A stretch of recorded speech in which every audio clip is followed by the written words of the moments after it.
Hello friends, welcome to my YouTube channel. So today in this video, I am going to show you how to enable the screen saver on this device. Simply go to your settings, tap on the option display, scroll to bottom. Here you can see the option screen saver, tap on this one. To enable screen saver, you can select any one from here. You can select the color, device control, photo frame, photo table, photos like that. Now here I selected the option colors. If you want to view the preview, tap on this one. Here you can see the preview. You can see. Screen saver displays photos or colors while your phone is charging.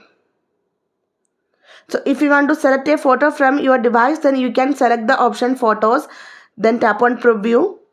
Then you can easily select any photos from your device.